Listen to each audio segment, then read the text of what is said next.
Bien, ¿están listos? Vamos a leer juntos, por favor. Es Juan capítulo número 6, versículos del 60 al 71. ¿Están listos? Dice así la palabra del Señor. Al oírlas, muchos de sus discípulos dijeron, dura es esta palabra, ¿quién la puede oír? Sabiendo Jesús en sí mismo que sus discípulos murmuraban de esto, les dijo, ¿esto os ofende? Pues qué, si viereis al Hijo del Hombre subir a donde estaba primero. El Espíritu es el que da vida, la carne para nada aprovecha. Las palabras que yo os he hablado son espíritu y son vida. Pero hay algunos de vosotros que no creen, porque Jesús sabía desde el principio quiénes eran los que no creían y quién le había de entregar. Y dijo, por eso os he dicho que ninguno puede venir a mí si no le fuere dado el Padre. Desde entonces, muchos de sus discípulos volvieron atrás y ya no andaban con él.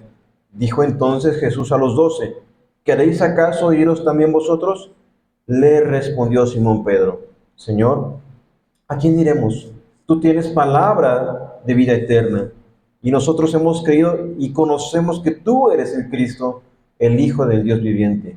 Jesús les respondió, ¿no os he escogido yo a vosotros los 12, y uno de vosotros es diablo? Hablaba de Judas Iscariote, hijo de Simón, porque este era el que le iba a entregar y era uno de los 12. Bien, hermanos, vamos a dar gracias a orar y pedir la ayuda del Señor. Padre, te doy gracias por esta mañana, ya a mediodía casi. Tenemos la oportunidad de entrar en la enseñanza de tu palabra. Yo te ruego que tú vivifiques nuestra mente, que todos los que estamos aquí podamos ser beneficiados por tu palabra. Padre, gracias porque eres bueno.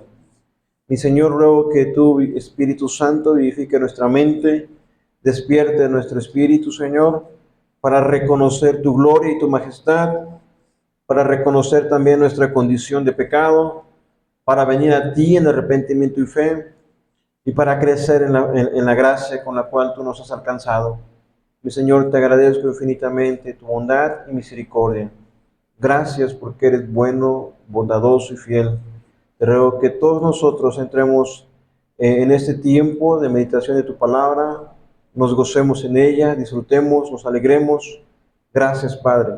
Por favor, tu palabra nos transforme y nos renueve, de tal manera que podamos ver quién somos realmente delante de tu presencia. Te agradezco infinitamente por este tiempo en el nombre de Jesús. Amén, Señor. Bien, hermanos. Hace unos días, bueno, el día de ayer terminé de leer un libro que forma parte de una de las materias que tengo que cubrir o los créditos que tengo que cubrir. Y ese libro se basa en una biografía de un hombre llamado Adoniram Hudson, o Adoniram Hudson. Él fue un misionero, fue el primer misionero estadounidense que llegó a Birmania. ¿Alguno de ustedes sabe dónde está Birmania? Bueno, creo que hoy tiene otro nombre, pero Birmania estaba o está a un costado de lo que es la India. ¿Sí saben dónde está la India? ¿Sí? La India está en Asia.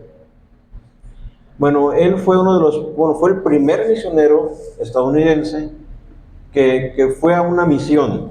Imagínense ir a ese lugar donde hablan un idioma totalmente diferente, donde el clima es muy extremo, muy caluroso, y ellos vienen de una región del mundo donde es fresco, es frío, y entrar a ese clima, pues podremos llamar muy caliente, y las comidas son diferentes.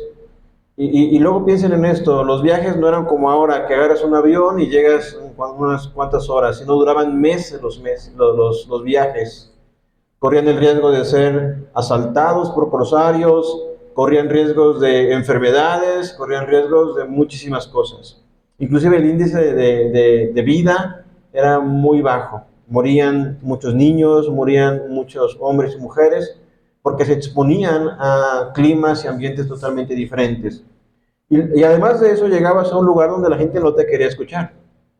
Cualquiera, evidentemente, se desanimaría. Llegabas tú con la intención de predicar, y no es como ahora, que de repente compartes con alguien, invitas a alguien y platican acerca de la fe, comparten acerca de lo que creen, pero En aquel entonces esa posibilidad, o al menos en esa misión que él ejecutó, era algo que era totalmente difícil. ¿Alguno de ustedes dejaría su país para ir a un país así de ese tipo? ¿Para ir a África, por ejemplo? ¿Lo harían? ¿Dejarían las comodidades de su idioma, de su familia, de su gente, por ir a predicar el Evangelio? Bueno, algunos dicen que sí, otros dicen no. La situación aquí es que lo que estamos viendo en el pasaje es que dice el versículo número 60, al oírlas. Evidentemente las palabras que el Señor ha mencionado atrás. ¿Qué dijo Jesús atrás? Ya lo hemos visto. Él dijo que Él era el pan de vida.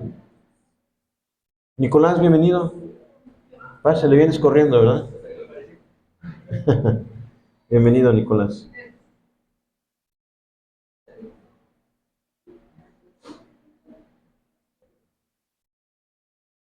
Bien, entonces, al oírlas, las palabras que Jesús había mencionado, Él se presentó como el pan de vida. Él se presentó como el Hijo de Dios. Él se presentó como quien debían comer su carne y debían beber su sangre.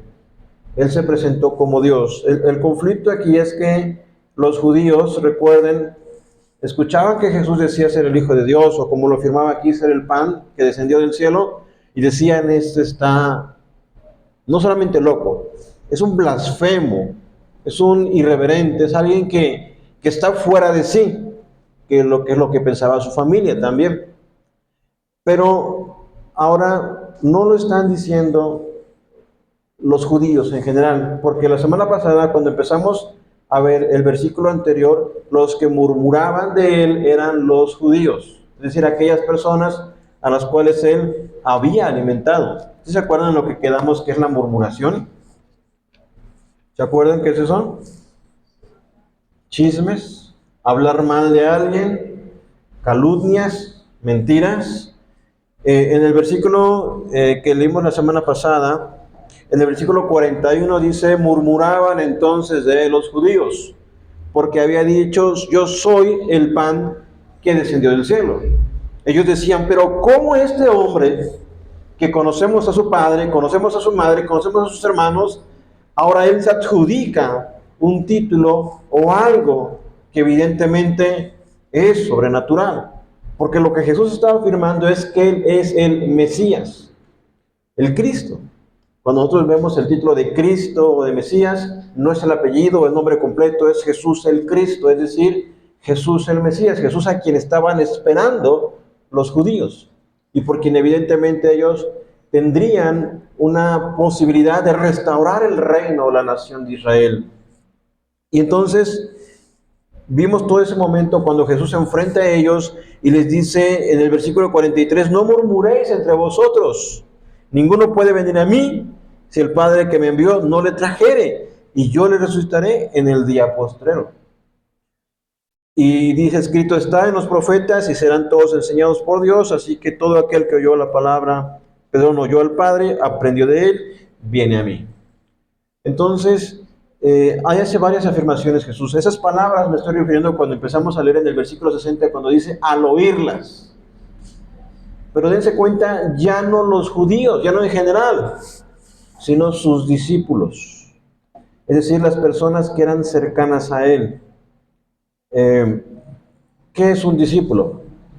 Ser discípulo es ser un aprendiz, es ser un estudiante, alguien que aprende, alguien que está siendo capacitado. Por ejemplo, en este programa que inició el gobierno anterior, era el de los aprendices. Es el programa de los jóvenes construyendo el futuro. Son aprendices que están siendo capacitados.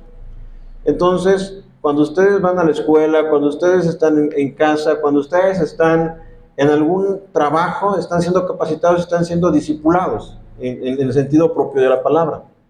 ¿Se acuerdan que yo les he mencionado que la palabra dice, id y haced discípulos? ¿Por qué imaginan ustedes que Adoniram dejó todo por ir a Birmania? Evidentemente porque él tenía presente y siendo consciente de que él debía cumplir esa gran comisión. Inclusive en ese viaje que duró 33 años, bueno, 33 años, después regresa a Estados Unidos y después vuelve a ir a Birmania y es donde él muere en ese país al que dio su vida. Eh, Él perdió 3 hijos juntamente con su esposa. No pudieron desarrollarse, o sea, nacieron muertos. Su esposa también muere a la postre del tiempo, pues no es lo mismo tener las mismas atenciones médicas, alimenticias, inclusive en un conflicto donde la gente el gobierno local te arresta, te presiona para que no prediques la palabra. Hermanos, llegaron a un lugar donde no había Biblias, donde ellos fueron los que se encargaron de traducir las Biblias al lenguaje birmano. Y ustedes dense cuenta que obviamente muchos de ellos se hubieran desanimado. ¿O ustedes nunca se han desanimado? Mucha gente en aquel momento les dijo, váyanse de aquí, porque ellos llegaron a la India. Y en la India ya había misiones. Estaba William Carey. Él estableció una misión, pero ellos eran estadounidenses. Ellos llegaron a un lugar controlado por los ingleses. Y no fueron bien recibidos. Es decir, no que los trataron mal, pero les dijeron no se pueden quedar, tienen que retirarse. Así que de emergencia tuvieron que buscar un lugar donde ir para no regresar fracasados a Estados Unidos y decir, no, es que fuimos, pero no pudimos. Mucha gente les dijo, váyanse. No tienen nada que hacer aquí porque arriesgan su vida. Pero evidentemente lo hicieron por amor a Dios, por obediencia a Dios, y lo hicieron por la misma gloria de Dios, como ya les he enseñado. Pero regresando al texto que estamos analizando, ellos fueron y nosotros tenemos que ir y hacer discípulos, que es el mandato. Y un discípulo lo va a hacer, no se hace por medio de un curso como el que les comenté que pueden tomar. De forma, oigan, no les dije eso gratuita, no tienen que pagar nada. Gracias a Dios ya se pagó. Pero a lo que me refiero es que un discípulo lleva tiempo. No es simplemente que, como a veces se les dice a las personas, no, haz la oración de fe y después ya bautízate. No, eso lleva tiempo. Sentarse con ustedes, hablar con ustedes, y a veces uno se cansa, sinceramente. Pero yo quiero confesarles que mi intención con ustedes es que crezcan, es que maduren, es que sean capaces de poder compartir con otros, que puedan tener un claro entendimiento del Evangelio, que las dificultades por las que enfrentan sepan sobrellevarlas. Y a lo que iba es que cuando Don Irán enfrentaba dificultades, decía él, en parte de lo que escribía en su diario, yo he confiado en la esperanza y en las promesas del Evangelio. Por ejemplo, miren lo que dice aquí Jesús cuando Él está diciendo, yo soy el pan de vida. Dice el versículo número 50, este es el pan que desciende del cielo, para que el que come de él no muera. Para que el que come de él no muera.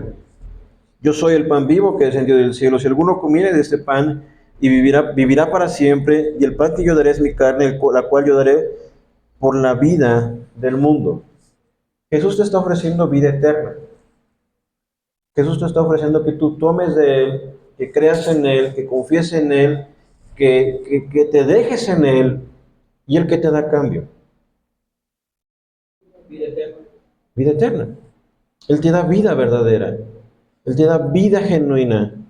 Dice el versículo 40, y esta es la voluntad del que me ha enviado, que todo aquel que vea al Hijo y cree en Él tenga vida eterna, y yo le resucitaré en el día postrero.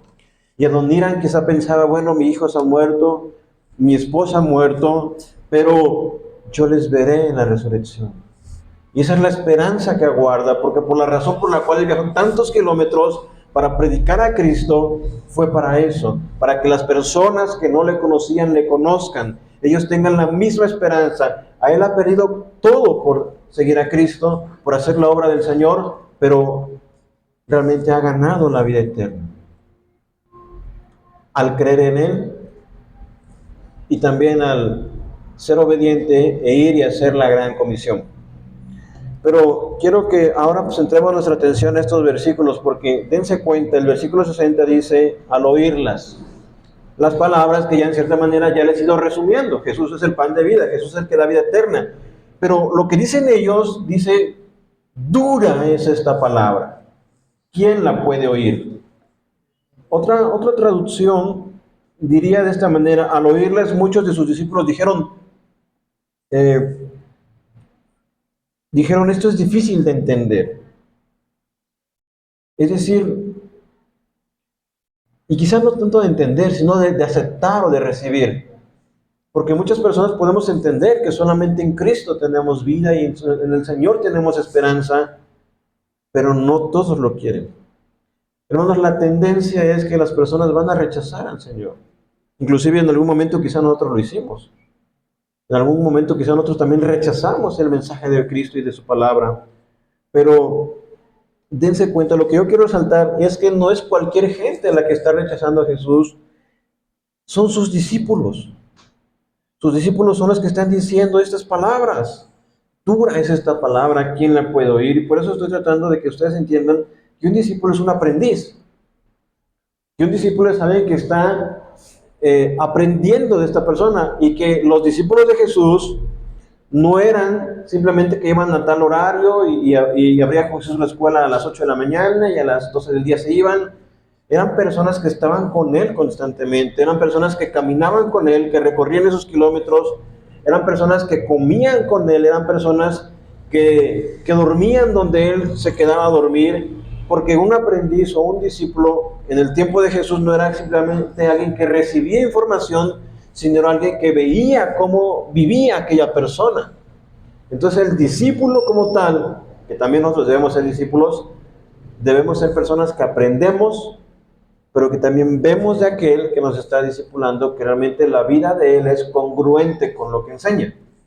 Y recuerden que siempre les he mencionado, bueno, y no solamente yo, creo que cualquier persona tiene sentido común y hace referencia, bueno, este me enseña una cosa, pero su vida es totalmente diferente.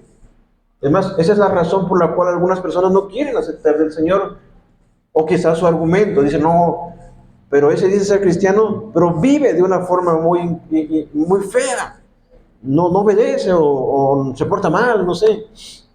Este es un argumento, pero debemos ser discípulos, y estos eran discípulos, hermanos, que ellos eran quienes caminaban con el Señor. Durante 3 años aproximadamente, vivieron con Jesús, anduvieron con el Señor, y dense cuenta lo que está ocurriendo. Si retrocedemos un poco más atrás a los versículos, y es en un recuento en todo lo que hemos estado leyendo, y si no han estado presentes, pues pueden leer unos capítulos atrás. Jesús desde el capítulo número 6, desde que empezó el capítulo 6, dice que él alimentó una gran multitud, y esa gran multitud fue alimentada, y fueron los discípulos los que le sirvieron a las demás personas el pan y los peces con los cuales comieron. Los discípulos fueron los que entraron en la barca, y entonces ellos fueron los que vieron a Jesús caminando sobre el mar o sobre el agua. Y Jesús les enseñó a aquellos hombres, aquella gran multitud que vino a buscarle, y escucharon toda la enseñanza de Jesús, no solamente esta, sino quizá otras más, pero ahora, al escuchar esas afirmaciones directamente de Jesús, porque recuerden, en pasajes anteriores veíamos lo que gente decía de Jesús, pero ahora estamos viendo lo que Jesús dice de sí mismo. Y en ese sentido, estos discípulos, que debían ser personas que estaban aprendiendo del maestro, por ejemplo, Lucas 6:40, no tienen que ir allá, dice, el discípulo no está por encima de su maestro, pero todo el que haya completado su aprendizaje, a lo sumo llega al nivel de su maestro. Ese es Lucas 6:40, estoy leyendo una versión internacional. Entonces el discípulo tenía que conformarse con ser igual a su maestro. En Lucas 5:33 también dice, los discípulos de Juan ayunan y oran con frecuencia, los mismos que los discípulos de los fariseos, pero los tuyos se la pasan comiendo y bebiendo. ¿Se dan cuenta cómo los fariseos tenían discípulos, Juan Bautista tenía discípulos, Jesús tenía discípulos? Porque la gente muchas veces busca, o en aquel entonces también buscaba gente que influyera en ellos, aprender de alguien, tener alguien que les dirigiera. Pero a lo que vamos a ver es que ustedes saben cuántos discípulos tenía Jesús. 12. ¿Cuántos hermanos tenía? 12. ¿Cuántos, perdón, discípulos tenía? 12. ¿Mande? Ese es el punto. No eran los únicos. Porque cuando se dan cuenta, cuando leemos el pasaje del 6:12, del 6, perdón, del 6,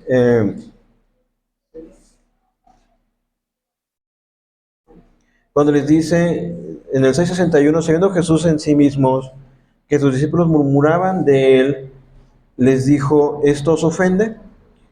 Pero más adelante, dice el 66, desde entonces muchos de sus discípulos volvieron atrás y ya no andaban con él. Luego el 67 dice, dijo entonces Jesús a los 12. ¿Se dan cuenta? ¿Quiénes son los que dejaron a Jesús?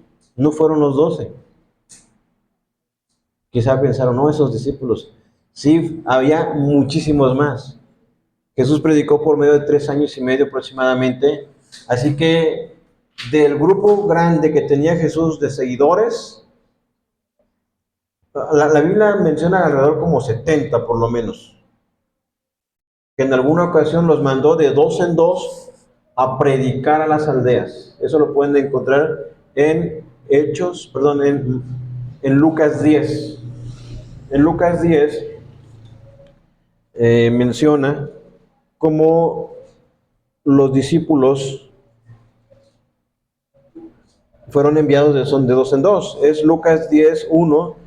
Dice así el pasaje, después de estas cosas, designó el Señor también a otros 70, a quienes envió de dos en dos delante de él a toda la ciudad. Es decir, aquí menciona que Jesús, además de los 12, tenía 70. En Lucas 6 menciona esto, Lucas 6:12. Por aquellos días, Jesús se fue a un cerro a orar y pasó toda la noche orando a Dios. Cuando se hizo de día, llamó a sus discípulos y escogió a 12 de ellos, a quienes llamó apóstoles. Entonces, del grupo grande que tenía Jesús, de esos, después de haber orado, después de haber pedido dirección, él escogió a 12. Entonces, ¿estamos bien? No fueron los 12, porque el mismo pasaje de Juan me está diciendo que después él se dirige a los 12 y les pregunta, ¿ustedes también si quieren ir? Es decir, dentro de los discípulos de Jesús, el Señor, había una gran cantidad de gente, menciona por lo menos 70, pero dentro de ese grupo grande había otro más pequeño llamado los apóstoles.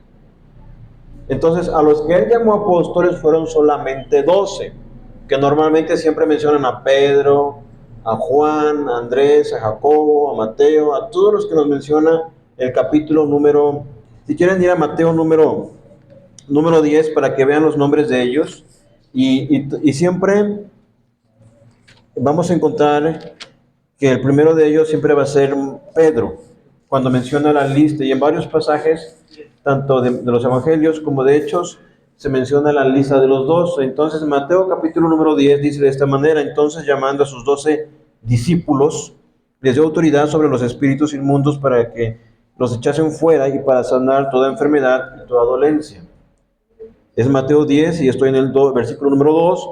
Los nombres de los 12 apóstoles son estos. Primero, Simón, llamado Pedro, y Andrés, su hermano, Jacobo, hijo de Zebedeo, y Juan, su hermano, Felipe, Bartolomé, Tomás, Mateo, el publicano, Jacobo, hijo de Alfeo, Lebeo por sobrenombre Tadeo, Simón, el cananista, y Judas Iscariote, el que también le entregó.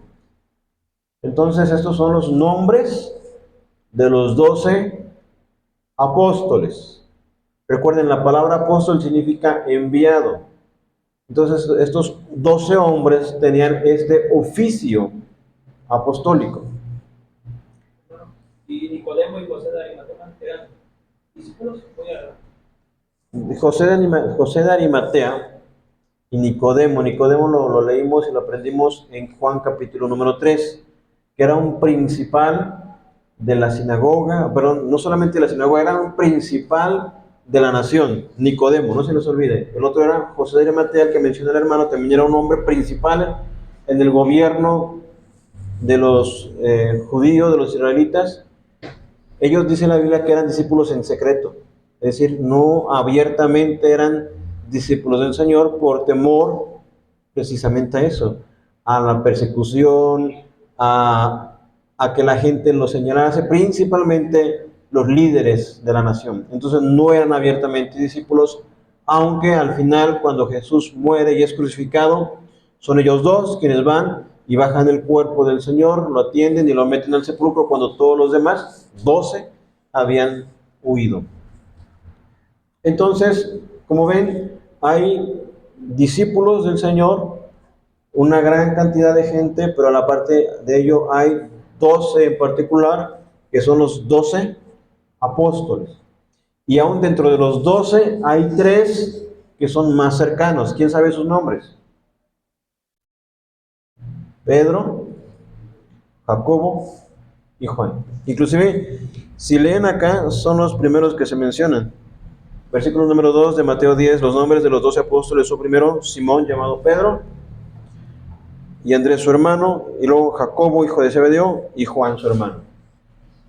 Cuando Jesús muchas veces hizo milagros, como por ejemplo cuando se transfiguró en el monte, podemos verlo en Mateo 17, si están en Mateo 10 solamente unas páginas más adelante, en Mateo 17, 1 está la transfiguración. 6 días después Jesús tomó a Pedro, a Jacobo y a Juan su hermano.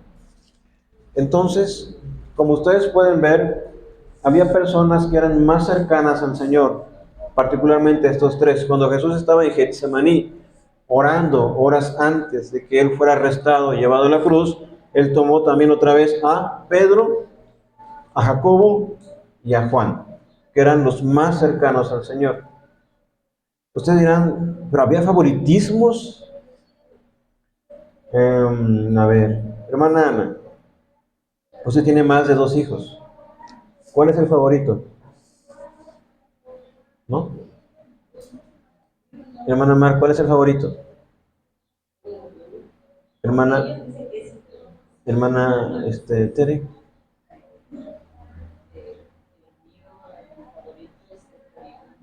Bien. Hermano, a veces dicen que no hay favorito, pero es mi favorito. Bueno, hay que aclararlo, pero miren. Para empezar, el favoritismo sí es pecado, pero hay que aclararlo.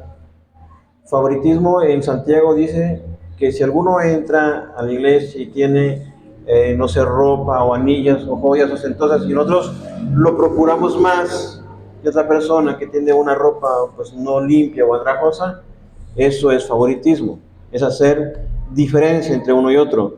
Pero cuando yo les pregunto si alguna mamá tiene favoritos, lo que yo quiero resaltar es que no es que específicamente prefieran a uno por encima de otro, sino que hay un hijo que se acerca más a ustedes. ¿Sí me entienden? Que hay uno de los hijos que más las atiende, que hay un hijo que más está cuidando al papá o la mamá y es más obediente. Entonces no es que lo quieran más, bueno, sí lo quieren más, pero por la naturaleza que este hijo está presentando hacia el papá o hacia la mamá. O a veces también es porque más lo necesitan. Es el que más lo necesita. Bueno, pero sí, tiene razón. Bueno, ese punto está muy interesante. A ver, vamos a predicar para que no haya favoritismos, ¿eh? Bien, porque sí es pecado, ¿eh? Cuando algo no hace diferencia entre uno u otro. Y luego genera conflictos. Por ejemplo, miren, ahorita no sé si han visto en internet, ha sonado mucho acerca de la patrulla espiritual. ¿No han escuchado ello? ¿No? Hermana Dulce, ¿sí? ¿Alguien más? Bueno, ahorita ha tenido mucho auge en las redes sociales porque es un grupo de personas que recogen indigentes, drogadictos de las calles y se los levantan así, se los llevan contra su voluntad y los rehabilitan.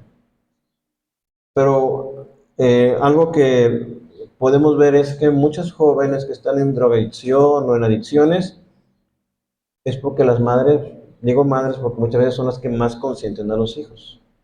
Y es un punto que siempre les he enfatizado y que tenemos que trabajarlo mucho, en que cuando un hijo consentido o favorito caen en situaciones, muchas veces la mamá cede a los chantajes de los hijos.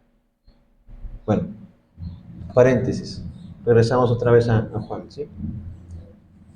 Entonces, podemos ver que había alrededor de 70 discípulos, los que menciona la Biblia en Lucas 10. Había 12 que eran los apóstoles, y bueno, yo les mencioné 3 que eran los más cercanos al Señor. Pero entonces nosotros podemos ubicar, volviendo a Juan capítulo número 6, en el versículo 60, que los que estaban murmurando eran los otros discípulos que no pertenecían a los 12, ¿sí?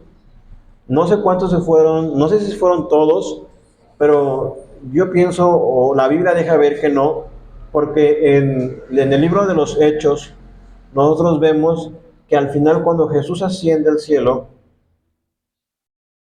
y Pedro están orando, Pedro dice, hermanos, hay que escoger a uno que ocupe la vacante que dejó Judas. Y toman de entre ellos, seleccionan a 2 posibles candidatos porque dicen que tienen que ser personas que estuvieron desde el principio del ministerio de Jesús y que hayan sido escogidos por Jesús mismo.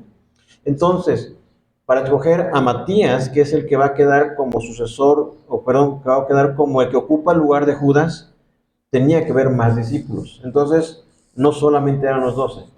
¿Estamos todos en ese punto? Bien, entonces, vemos aquí que muchos en aquel momento querían seguir a Jesús. Muchos querían seguir a Jesús por las razones equivocadas. Ya lo hemos visto. ¿Por qué? Porque les ofrecía alimento, porque les ofrecía algún milagro, y no propiamente que lo ofreciese, sino que Jesús, por misericordia, les hacía un milagro, les sanaba, les restauraba, les daba comida, por misericordia solamente. Pero podemos ver, por favor, Lucas 9, si están ahí cerca si que estaban en Mateo, ahora vayan a Lucas capítulo 9.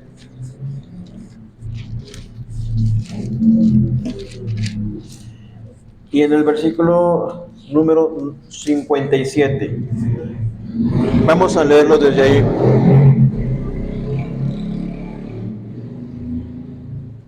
Lucas 9:57, dice así el pasaje, dice, yendo ellos, uno le dijo en el camino, Señor, te seguiré a donde quiera que vayas.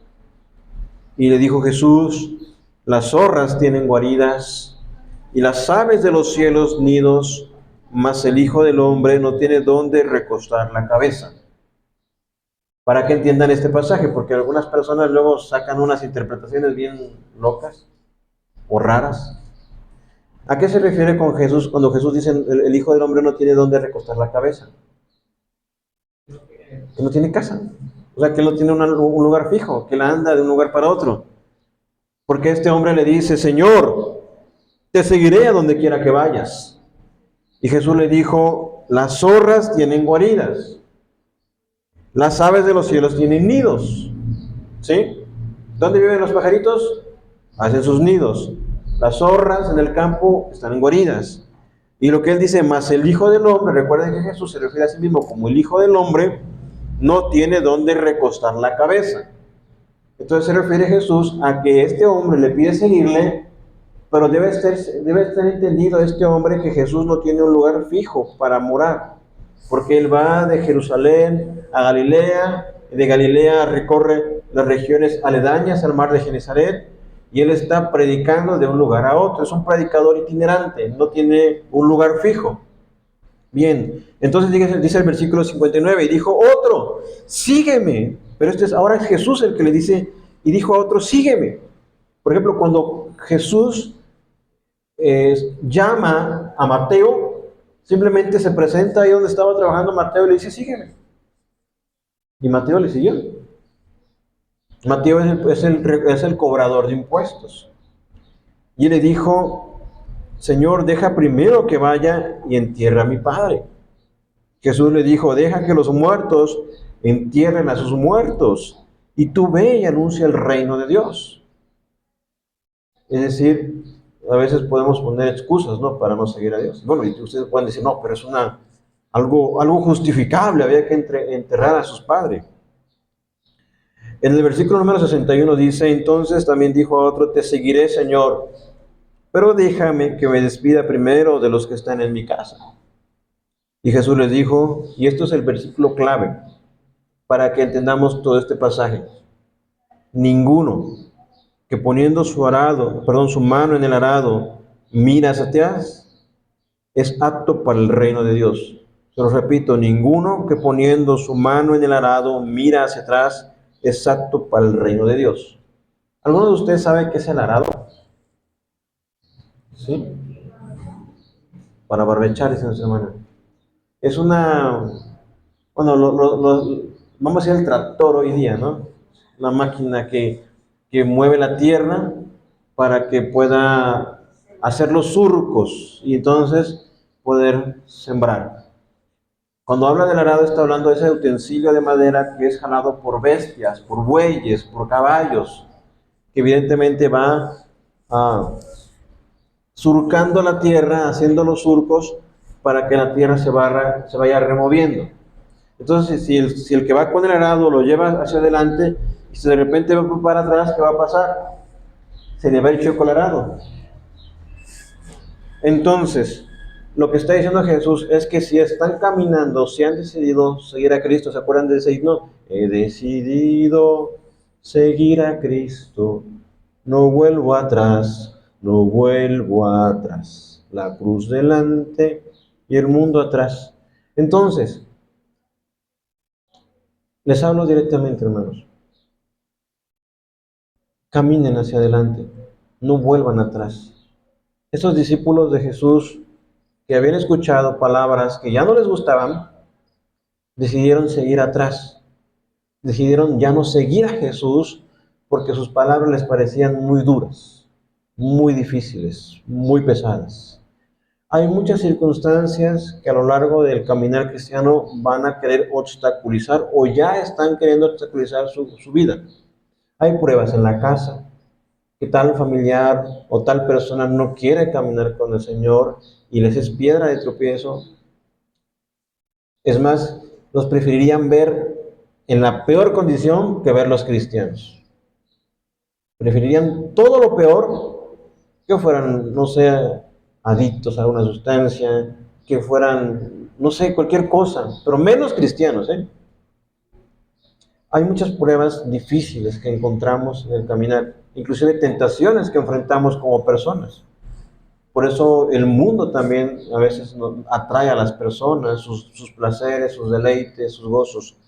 Y como les he dicho, no quiere decir que no disfrutemos de las cosas que hay o que Dios nos da. Las podemos disfrutar, pero no siendo eso nuestra prioridad. Y hay cosas que se pueden disfrutar, pero en el debido orden, como les he dicho, el matrimonio. Por ejemplo, toda relación prematrimonial, es decir, antes del matrimonio, no es permitida, pero toda la sexualidad Dios permite que la disfruten dentro del matrimonio, pero no fuera.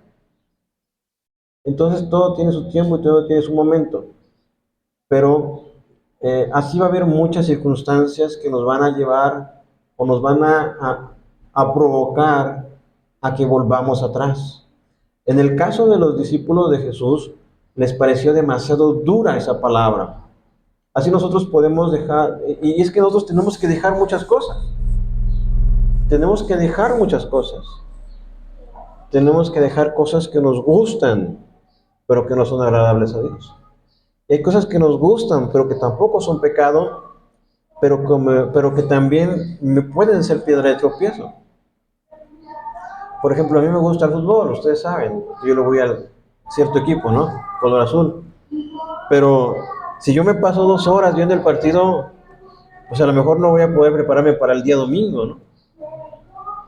O por ejemplo, les dije, me gusta ir al cine, pero lo que hoy ofrecen en el cine no es como que muy sano que yo lo vaya a ver, ¿no? Entonces, como les digo, hay cosas que no son pecado, no quiere decir que no vayan al cine, solamente seleccionen qué es lo que van a ver. En ese sentido, hay muchas cosas que pueden ser obstáculos, piedra de tropiezo. Muchas personas no quieren seguir al Señor porque representaría dejar su vida de pecado, dejar su vida tal como la están viviendo, en la zona de confort, Pero aquí el Señor le está diciendo a estos que le están pidiendo seguirle, a uno le dice, si estás queriendo seguirme porque crees que vas a encontrar aquí algo de ganancias, no los va a ver, porque yo no tengo ni dónde dormir. Al otro le dice, sígueme, le dice, pone pretextos para seguirle. El otro le dice, voy a despedirme de mi familia.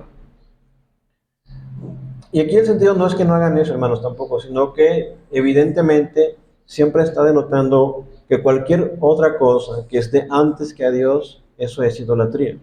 No quiere decir que no amen a sus padres, no quiere decir que no amen a sus esposos o esposas, no quiere decir que se atiendan a los hijos, quiere decir que en su vida, en su mente y en su corazón, recuerden lo que leímos en Marcos, Jesús nos pide que le amemos de toda nuestra mente, de toda nuestra alma, de todas nuestras fuerzas, de todo nuestro corazón, que todo es para el Señor. Cuando ustedes escuchan la historia de Adoniram Hudson, que fue un misionero que dejó todo, y no fue el único, ha habido muchos a lo largo de la historia que lo dejaron todo por ganar a Cristo, por servir a Cristo, por predicar a Cristo, por ver a...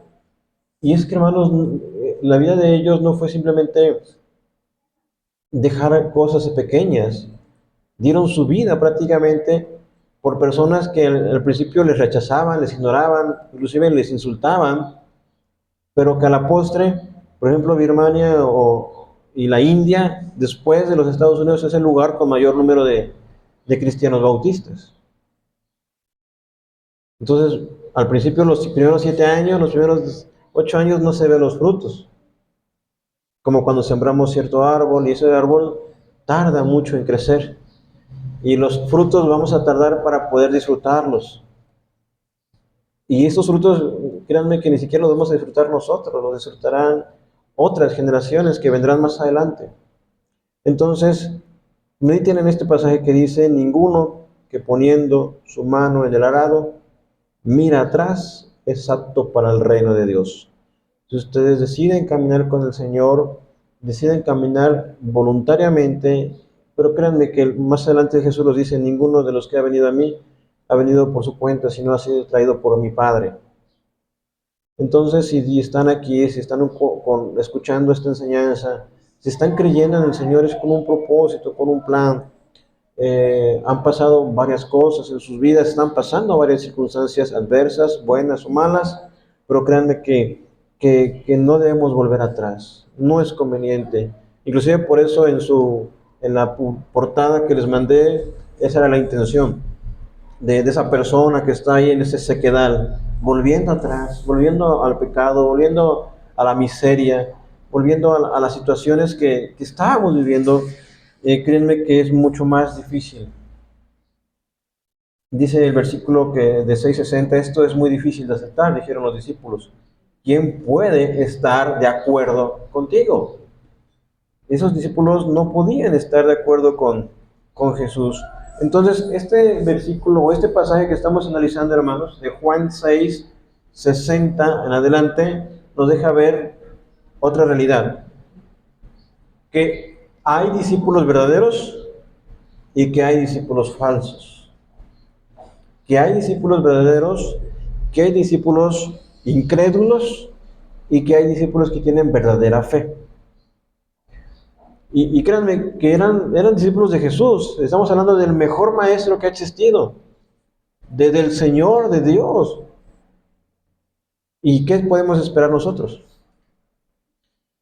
¿Qué podemos esperar nosotros? Nosotros muchas veces a lo largo de los años podemos discipular a alguien, trabajar con alguien, y a la postre esa persona se va, o inclusive se va, no sé, a otro lugar, o se va, o regresa de donde ha caminado, al mundo, dice nuestro hermano. Y es algo doloroso, algo triste. Lo bueno es que cuando se van, pues a lo mejor van a otro lugar, ¿no?, donde van a ser alimentados, donde a la postre sabemos que el trabajo es del Señor. Que es el que da el crecimiento, que la labor, la tierra, la semilla, todo eso lo hace el Señor. Nosotros simplemente somos sembradores de la palabra.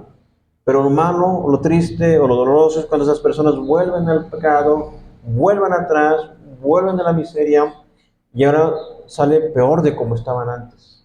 Y ustedes se preguntarán, o no sé si alguna vez han preguntado, a lo mejor ustedes no, porque estamos empezando a caminar en la fe, pero algunas personas dicen, pero ¿qué pasa con aquella persona que tantos años fue a la iglesia y ahora dejó la fe y ya no es creyente? Ahora peor que antes, una vida de libertinaje, no sé, esto puede caer en adicciones, cosas así. La verdad es que, hermanos, debemos ser conscientes que aún en medio de nosotros hay personas que no son creyentes. ¿Quiénes son? Yo no sé. A lo mejor de repente puedo decir, mira, yo noto que este hermano, a lo mejor hay que orar por él porque necesita crecer en la fe. Este hermano está caminando mejor, pero de repente algunos nos dan la sorpresa, no, el que estaba mejor es el que se va para atrás. Miren, más adelante, si quieren buscar Primera de Pedro, capítulo número 2, para que no vean que simplemente yo lo estoy inventando, es algo que en la Biblia lo encontramos. En la primera carta de Pedro, en el capítulo número 2, el versículo número 4. Primera carta de Pedro, capítulo 2, versículo 4, dice, acercándoos a él, piedra viva, desechada ciertamente por los hombres, mas para Dios escogida y preciosa. ¿Ya vieron esa palabra? Desechada por los hombres. Entonces muchas personas no aceptan lo que nosotros les ofrecemos. Nosotros les ofrecemos la palabra de vida, el agua de vida, el manantial que a nosotros nos ha restaurado, nos ha dado esperanza, nos ha dado fortaleza, nos ha dado una verdadera vida. Pero dice que hay ciertas personas, o dice ciertamente, piedra viva desechada ciertamente por los hombres, mas para Dios escogida y preciosa. Está hablando de Jesús. Vosotros también, como piedras vivas, sed edificados como casa espiritual y sacerdocio santo para ofrecer sacrificios espirituales aceptables a Dios por medio de Jesucristo. Es decir, ustedes también son piedras vivas. Por lo cual también contiene la Escritura, he aquí pongo en Sión la principal piedra del ángulo, escogida y preciosa, y el que creyere en él no será avergonzado. Es la promesa que nos dijo Juan, Jesús en sus propias palabras. Ahora Pedro nos está diciendo, es la piedra escogida y preciosa, la principal piedra del ángulo. Los que no saben qué es eso, la piedra del ángulo era una roca sólida que sostenía la construcción de una casa y sobre la cual se cimentaba para poder tener estabilidad y que esa casa pues no se cayera en diversas circunstancias, sino que se mantuviera firme. Es lo que está diciendo, que él es la piedra del ángulo, escogida, preciosa, y el que creyere en él no será avergonzado.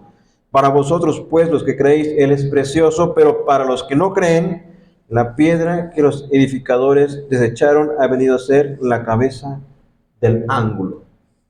Es decir, muchas veces, si ustedes han tenido la oportunidad, yo tuve la oportunidad también, y fue una bendición de poder predicarles a mis compañeros en la universidad. Y muchos no aceptaron, no rechazaron. Sí saben o supieron que era creyente, que era cristiano, les compartí. Pero la tendencia, hermanos, es que la mayoría de las personas no van a creer. Pero eso no debe desanimarnos, porque al final de cuentas el mandato del Señor es compartir. Y si le predican a 100 personas, y si de esas 100 personas creen 10, y la Biblia dice que por uno que se arrepienta ya hay fiesta en los cielos. En la parábola de la oveja perdida, o de la moneda perdida, o del hijo perdido, del hijo pródigo. Las tres parábolas enseñan que el pastor va por la ovejita, deja las 100 ovejas y hace fiesta porque encontró a la una que se había perdido. Y en la enseñanza de las tres parábolas es, hay fiesta en los cielos por un pecador que se arrepiente. Entonces, la mayor parte de las personas van a rechazar la fe, es la tendencia. Pero dentro de toda esa gran cantidad de personas que pueden rechazar al Señor, va a haber algunas que lo van a aceptar. Y eso es lo que el Señor está diciendo a aquellos que son traídos o escogidos por mi Padre, lo que se menciona en Juan capítulo número 6. Entonces la piedra que los edificadores desecharon, está refiriendo a que los líderes de la nación, los que debían de ser los que reconocerían al Mesías, le rechazaron. Ha venido a ser la cabeza del ángulo, piedra de tropiezo y roca que hace caer, porque tropiezan en la palabra, siendo desobedientes, a lo cual fueron también destinados. Entonces, para aquellas personas que rechazan el Evangelio, rechazan a Cristo propiamente, Cristo les es piedra de tropiezo. Ya no les es esa piedra que edifica, sino es piedra de tropiezo. ¿Por qué? Porque son desobedientes. Y todos los mandatos o preceptos o palabras de Cristo, de sus mandamientos, les son gravosas. No, es que te obligan a que te vistas de esa manera, te obligan a que ya no vayas de fiesta, te obligan, o cosas así, ¿no? No, uno lo hace por gozo, por deleite. Pero entonces esas cosas que para otros son edificación y crecimiento, a otros les son piedra de tropiezo. Y luego Pedro dice, más vosotros. O sea, hace una comparación. Primero están aquellos para quienes Cristo es piedra de tropiezo y para quienes ellos son desobedientes, pero luego dice, más vosotros sois linaje escogido, real sacerdocio, nación santa, pueblo adquirido por Dios, para que anunciéis las virtudes de aquel que os llamó a las tinieblas a la luz, a su luz admirable. Entonces, si ustedes son creyentes, si ustedes creen en el Señor, si ustedes aceptan a Cristo como su Salvador, ustedes de ser, y perdónenlo, pero es que somos todos así, personas miserables que estábamos muertas en nuestros delitos y pecados, que vivíamos desobedientes. Yo sé que en la psicología había una persona que me dice, yo voy a una iglesia y dice, y yo escucho al pastor y es como una terapia psicológica. La terapia psicológica te va a hablar bonito, te va a hacer que tú seas el centro de todo, pero aquí el centro es Cristo. Mas vosotros sois linaje escogido, real sacerdocio, nación santa. Es decir, de pasar de la miseria espiritual o de la muerte espiritual que vivimos, pasamos a una vida donde nosotros dice que somos linaje escogido. Yo tengo mi sangre roja, no la tengo azul como la de realeza. Pero aquí la Biblia dice que soy linaje escogido y soy un real sacerdocio, soy una nación santa. Soy un pueblo adquirido por Dios para que anunciéis las virtudes de aquel que os llamó de las tinieblas a la su luz admirable. Entonces, si ustedes son alcanzados por el Señor, si ustedes vienen a la fe en Cristo, no es simplemente como que para que ustedes sigan siendo el centro, es para que Cristo sea exaltado y sea glorificado y sean personas que anuncien las virtudes de aquel que los llamó de las tinieblas a la luz. Mira, lo voy a poner de ejemplo otra vez porque es bastante claro. Esos videos de la patrulla espiritual ponen los ejemplos de cuando estaban en las calles, ahí todos con sus cabellos llenos de piojos, con ropas, o sea, drogado la gente. Y luego los ponen cuando ya están rehabilitados en el proceso. Y entonces ven, pero estaba bien guapo ese muchacho. Y todo greñudo se veía feo. O personas que recobran la dignidad humana. Entonces es lo que está mencionando la palabra. Las personas que venimos al Señor venimos a esa dignidad no por nuestro propio mérito, sino por la gracia del Señor. Entonces, regresando a Juan 6, lo que estamos viendo es que dentro de nuestro círculo, de nuestro grupo, aún dentro de la iglesia, tengo que ser sincero, y hay personas que son creyentes y que no son creyentes, personas que han creído y personas que se han creído. Por eso el Señor Jesucristo pone el ejemplo, por ejemplo, una parábola que Él enseña en Mateo 13, donde enseña el trigo y la cizaña. Ese trigo y la cizaña no enseña que en la iglesia hay cristianos y no cristianos, pero puede ser aplicable. En esa parábola el Señor enseña que un hombre plantó su semilla y salió, pero también vino su enemigo y echó cizaña. La cizaña es una semilla o una planta que crece y que no es una planta que traiga frutos, sino es una mala hierba. Entonces se dieron cuenta de que crecía el trigo con la cizaña. Sus siervos le preguntan, ¿quieres que cortemos la cizaña? Él dice, no sea que también corten el trigo. Mejor cuando llegue la siega, es decir, la cosecha, van a separar el trigo de la cizaña y el trigo va al granero y se va a quemar la cizaña. Es una parábola. Jesús explica de qué trata esta parábola cuando dice, la siega es el fin del siglo o el fin del mundo. El trigo son los hijos de Dios Las cizañas son los hijos del malo, los ángeles son los segadores, y los que van a cosechar. Los que son evidentemente llevados al granero son los hijos de Dios, y los que van al fuego eterno son evidentemente los hijos del maligno. Lo mismo habla cuando enseña acerca del juicio de las naciones, en Mateo capítulo 25, cuando dice que cuando Él venga, unos estarán a su derecha, las ovejas irán a la vida eterna, y los cabritos irán a la condenación eterna. Entonces, esto tiene que llevarnos a examinarnos y poder nosotros recapacitar y ver, ¿realmente he creído en Cristo? ¿Sus palabras no me son gravosas? ¿Soy una persona que obedece a la voz del pastor? No me refiero a mí, sino a Cristo. Bueno, sí, la Biblia dice que también se someten a sus pastores, pero evidentemente a la luz de la palabra.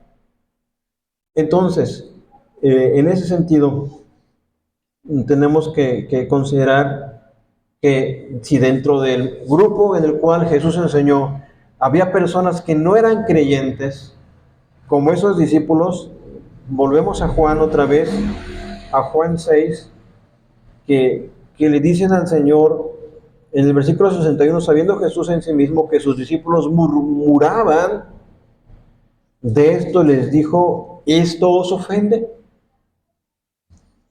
Y es que hay muchas ideologías, hermano.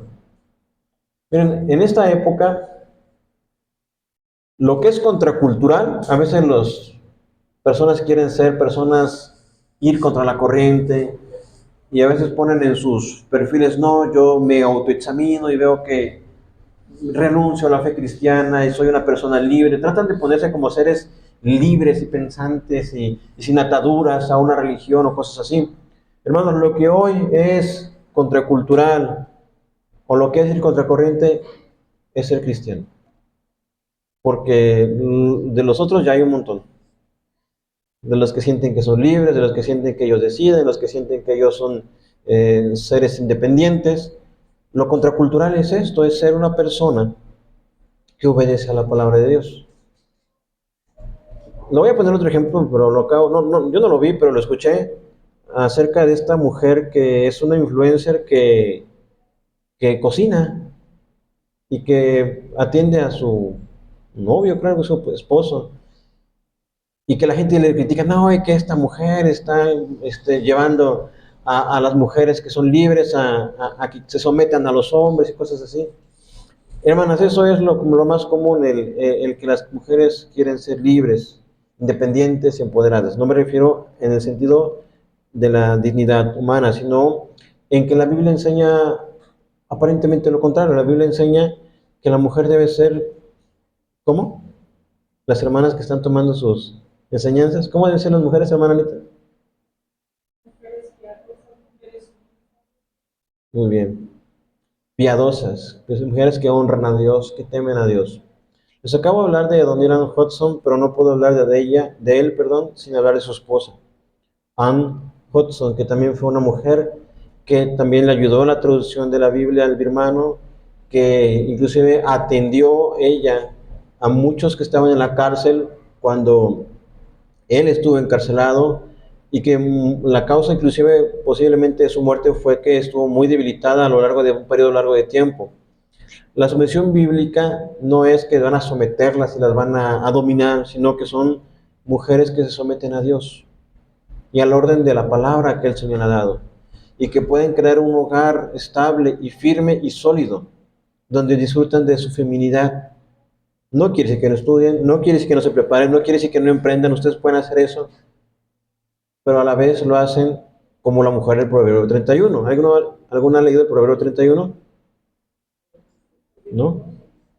¿Quieren leerlo? Aprovechando que hay muchas mujeres hoy. Mujer virtuosa. Y pregunta, ¿quién la hallará? Porque su estima sobrepasa largamente el de las piedras preciosas. ¿Sí escucharon eso? Es decir, tienen ustedes joyas, pueden tener el diamante más más preciado que pueda haber sobre la tierra. Y este pasaje de la Biblia dice que esa mujer virtuosa es mucho más valiosa que las joyas preciosas, que las joyas. Es Proverbios 31, versículo número 10. Mujer virtuosa, ¿quién la hallará? Porque su estima sobrepasa largamente al de las piedras preciosas. Y como dice ahí, el corazón de su marido está en ella confiado y no carecerá de ganancias. Todos los días de su vida, perdón, adelante, le da ella bien y no mal. Todos los días de su vida busca lana y lino y con voluntad trabaja con sus manos. Es como un ave de mercader que trae su pan de lejos, se levanta aún de noche y da comida a su familia y ración a sus criadas y considera la heredad y la compra. Es decir, no es una persona que está ahí sometida contra su voluntad, sino que es una mujer emprendedora, una mujer diligente, una mujer que atiende su casa, una mujer que tiene bien cuidados a sus hijos, una mujer que por causa de ella su marido es reconocido en esa zona. Dice, planta viña del fruto de sus manos, ciñe de fuerza sus lomos y esfuerza sus brazos, ve que va bien sus negocios. Su lámpara no se apaga de noche, aplica su mano al uso y sus manos a la rueca. ¿Alguien sabe qué es eso? El uso de la rueca. Para que ustedes piensen, es como que su máquina de coser actualmente, ¿no? ¿Cómo se llama esta cosita que se metía en el dedal, no? Bueno, ahí son otros utensilios para la costura o para coser. Entonces dice, no tiene temor de la nieve, perdón, voy antes. El 20, alarga su mano al pobre y extiende sus manos al menesteroso, al necesitado. No tiene temor de la nieve por su familia, porque toda su familia está vestida de ropas dobles. O sea, ella se anticipa, estos muchachos les va a pegar el viento, ¿no? Como son las mamás mexicanas, ¿no? Pero no se preocupa porque tiene ropas dobles, sus hijos.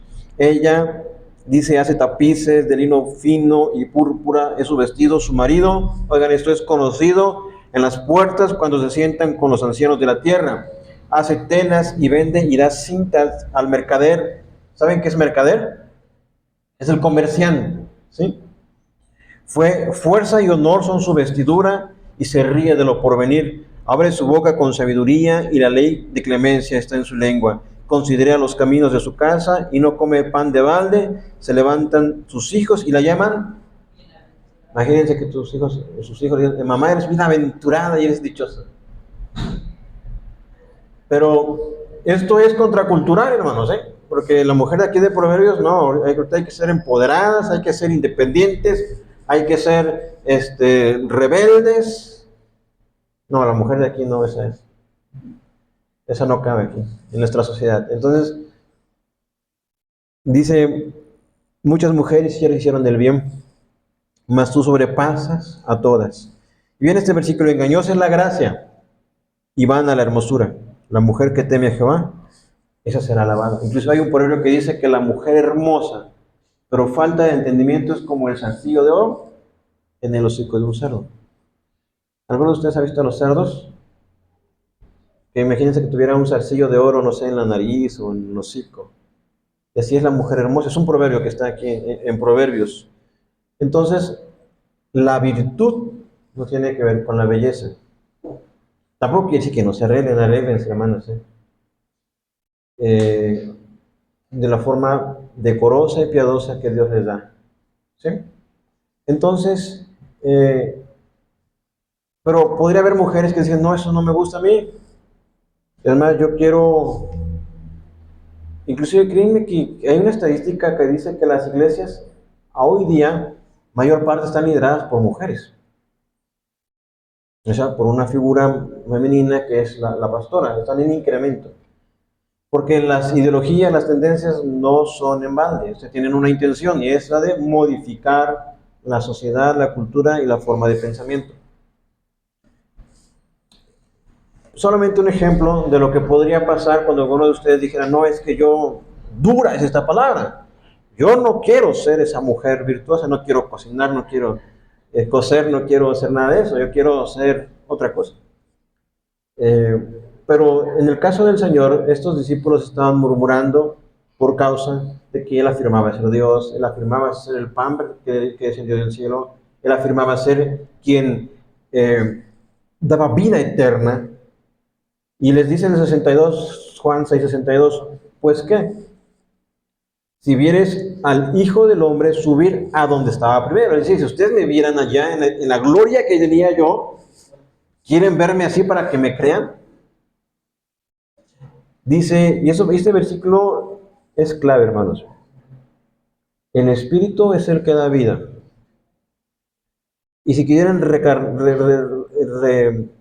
resaltar la carne, para nada aprovecha. Cuando la Biblia se hace referencia a la carne, hace referencia a nuestra condición caída, a nuestra naturaleza que le gusta el pecado y que no quiere someterse a lo espiritual. Inclusive si ustedes buscan Gálatas 5:20, dice, y manifiestas son las obras de la carne, borracheras, idolatrías, lascivias, orgías, todo ese tipo de cosas, cosas que nuestra naturaleza humana quiere y demanda y pide, y muchas veces se desenfrena en poder satisfacer. Entonces, ni aun para lo bueno sirve la carne, ni aun pretendiendo hacer lo bueno sirve, porque cuando la carne sirve o es útil, lo hace para exaltarse a uno mismo. Pero aquí es que dice que verdaderamente lo que da vida es el espíritu. Las palabras que yo os he hablado son espíritu y son vida. Pero estos discípulos no las querían escuchar, no las querían oír. Es más, les parecieron difíciles de entenderlas o difíciles de estar en acuerdo con esas palabras que Jesús decía. Y luego dice el 64, pero hay algunos de vosotros que no creen. Porque Jesús sabía desde el principio quiénes eran los que no creían y quién le había de entregar. Eso te deja ver otra vez lo que el Señor hemos visto, que Él es omnisciente. Él conoce todas las cosas. Y Jesús en ese momento está manifestando otra característica de su divinidad. Está en una naturaleza o en una condición humana, porque es hombre, pero a la vez tiene la capacidad de saber lo que piensan los demás, y eso solamente lo puede hacer Dios. Él sabía, dice aquí desde el principio, quiénes eran los que no creían y quiénes les había de entregar, quién había de entregar. El 65 dice, y dijo, por eso os he dicho, ninguno puede venir a mí si no le fuere dado del Padre. Hermanos, si ustedes han creído en el Señor, si ustedes, la palabra de Cristo ha llegado a ustedes, es porque el Señor les ha traído. Si ustedes pueden decir, no, es que estoy en ese proceso de creer, yo les animo a que confíen en Dios y en su palabra, que se dejen totalmente en Él. Pero vean lo que dice más adelante. Desde entonces muchos de sus discípulos volvieron atrás y ya no andaban con Él. O sea, quiere decir que lo dejaron tajantemente, volvieron atrás. Hay una palabra que se llama apostasía, que significa dar la espalda a Dios, o sea, dejarlo totalmente, a tal grado de blasfemar o decir mal de Dios. Pero vean lo que dice este versículo 67. Dijo entonces Jesús a los 12, ¿queréis acaso iros también vosotros? ¿Quieren irse también ustedes? Le pregunta a los 12. Recuerden que eran un grupo grande y estaban en el grupo pequeño de los 12. Hermanos, ¿qué responde Pedro? Él responde de esta manera, pero ¿qué responderían ustedes? ¿Qué responderían si después de un tiempo donde han caminado con el Señor les dicen, o ustedes mismos piensan, pues ya no voy a ser cristiano, ya no voy a ser cristiano, voy a vivir la vida, pues ahí yo voy a ir, claro, lo voy a ir sobrellevando ahí.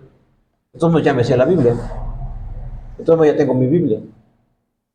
No, pues yo puedo ser independiente, yo puedo ser ajeno a cualquier iglesia, a cualquier organización, es más, yo me llevo con Dios así de mis oraciones.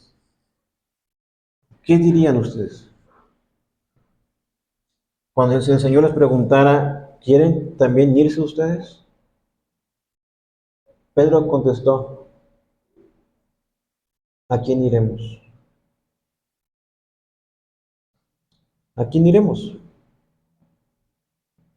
Este es un pensamiento que yo tenía yo tuve la oportunidad de estudiar una carrera, de ir a la universidad. Y pues cuando uno está en la universidad uno pues puede proyectarse, ¿no? Pues ¿qué vamos a hacer? Vamos a ir a, no sé, a ir a otro estado, vamos a hacer un negocio, voy a trabajar en el gobierno, voy a trabajar en una empresa, voy a hacer una maestría. No sé, hay tantas opciones que uno puede tomar. Voy a irme a otro país. Pero en mi mente lo que yo siempre tuve es que yo no tenía otro camino, yo en mi mente, que servir al Señor. Y de repente antes, pues uno no conocía tanta la palabra y se imaginaba unas cosas, ¿no? Diferentes. Pero créanme que ese pensamiento estaba allí.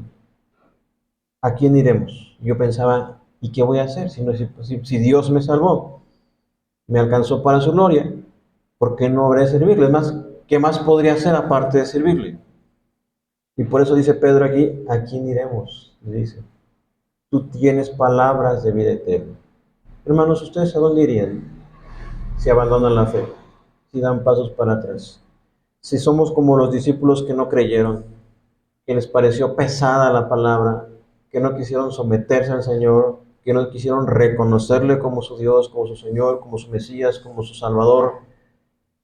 Y Pedro, contrariamente a los otros, bueno, y aquí Pedro hablando por los otros 12, en total, que representaban los 12 apóstoles, él dice, tú tienes palabras de vida eterna y nosotros, por eso les digo que habla por todos, hemos creído y conocemos que tú eres el Cristo, el Hijo del Dios viviente. O sea, el punto de todo esto era porque aquellas personas no querían aceptar que Jesús mismo afirmaba de sí que él era el Hijo de Dios, que era el Cristo, el elegido, el que había venido como Rey y Señor. Y Pedro y los demás apóstoles decían, y hemos creído y conocemos. No solamente es que hayan creído, cuando Pedro fue llamado, en Lucas capítulo número 5, Pedro hizo una jornada de toda la noche, está trabajando. Pedro llega en la mañana, Pedro llega a Jesús en la mañana, se sube a su barca y le dice, Pedro, separa un poco la barca porque voy a predicar, predica, escucha toda la prédica de Jesús. Después Jesús de terminar de predicar le dice, ahora sí vamos mar adentro. Pedro le dice, toda la noche hemos estado pescando, pero en tu palabra voy a obedecer y voy a echar la red.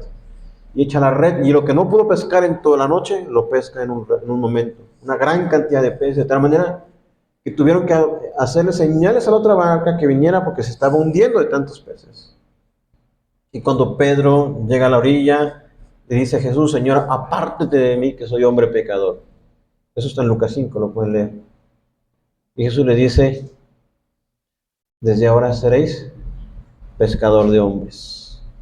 Entonces, hermanos, yo les animo a que ustedes confíen en el Señor, que no den pasos para atrás, que sirvan al Señor. Dios les llama a que seamos personas fieles y verdaderas y genuinos creyentes de la palabra, que no titubeemos, que si va a haber pruebas las hay, que va a haber dificultades las va a haber, cosas difíciles las vamos a enfrentar, pero Dios prometió estar con nosotros. Y si ya han tomado la mano en el arado, no podemos voltear para atrás porque si no se va a ir chueco el arado. Tenemos que hacer el surco bien. Al final de cuentas, Dios es alguien que recompensa bien. Dice Pablo en 2 de Timoteo 4, he peleado la buena batalla, he acabado la carrera, he guardado la fe. Por lo demás me espera la corona de justicia que me dará el Señor, pues justo. Y no solamente a mí, sino a todos los que aman su venida. Entonces, hermanos, su salvación es algo que el Señor ya ha pagado. Pero si ustedes quieren crecer más en la palabra, nútranse del Evangelio, nútranse de su palabra, crezcan como hermanos, sirvan a su iglesia, caminemos en esa fe. Y para concluir, dice los versículos en el 70, Jesús le respondió, no os he escogido yo a vosotros 12, y uno de vosotros es diablo. Y dice ahí más adelante, hablaba de Judas Iscariote, hijo de Simón, porque este era el que le iba a entregar y era uno de los dos. Entonces Jesús desde el principio sabía que Judas estaba ahí, que Judas no era verdadero creyente, que Judas era un hombre falso, pero estuvo ahí porque era el propósito de Dios. Ahí entran dos cosas, tanto la responsabilidad humana como la soberanía de Dios. Si Judas cometió lo que cometió, él era culpable, fue responsable de sus actos. Pero soberanamente Dios permitió que fuera así para que se cumpliese la escritura de que el Cristo había de padecer y había de ser entregado. Por eso dice Jesús, les dice a ellos, ¿no os he escogido yo a vosotros? Yo les animo a que ustedes crean en Dios, crean en su palabra, confíen en el Señor, vengan a Él en arrepentimiento y fe si es necesario. Si ustedes dicen, yo soy creyente, yo camino con el Señor, yo les animo a que se fortalezcan en la palabra, que crezcan, que maduren, que compartan la palabra con más personas y que sigamos creciendo en esa fe, que sigamos leyendo la palabra, congregando, compartiendo el Evangelio. Primeramente, Dios nos siga proveyendo todos los medios y los recursos y la vida también para seguir caminando en su palabra. Entonces, no se vayan de la fe, porque ¿a dónde irán? Solamente Dios tiene palabras de vida eterna. Vamos a orar, ¿sí? Bueno, mi Señor, te agradezco por esta mañana, ya esta tarde que nos permites estar aquí. Padre mío, hoy te agradezco por poder adentrar a tu palabra. Te ruego que todos nosotros realmente podamos ser discípulos, mi Señor, aprendices, que veamos y observemos tu palabra, y te ruego también que podamos ser ejemplo, mi Señor, para otros. Tú nos das la capacidad para poder predicar, pero también para poder vivir tu palabra, y te ruego que nos des congruencia en ello, de tal manera que no perturbemos la fe de los demás, mi Señor. Ayúdanos a ser de buen testimonio, Señor mío, de tal manera que mis hermanos puedan, no seamos piedra de tropiezo para otros, mi Señor.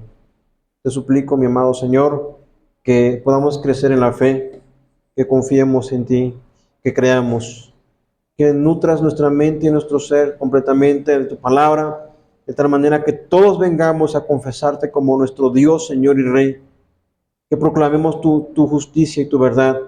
Padre, gracias por todos mis hermanos presentes, por todos quienes has traído, y te ruego que nuestro ser completamente te adore como nuestro Dios, que nos sintamos satisfechos, llenos y plenos en ti, que no tengamos necesidad, Señor, de volver y dar pasos para atrás. Por favor, afirma a mis hermanos, que no titubeen, sino que se mantengan firmes, que confíen en ti. Padre, si tú les has traído es con un propósito, y te ruego, Señor, que tú les afirmes, mi Señor, se mantengan firmes en la roca, Dios mío, la roca que es Cristo. Te agradezco por esta mañana, por este día y esta tarde que ya tenemos en curso, y seas tú exaltado en gloria y en poder. Te lo pido en el nombre de Jesús. Amén, Señor. Amén y amén.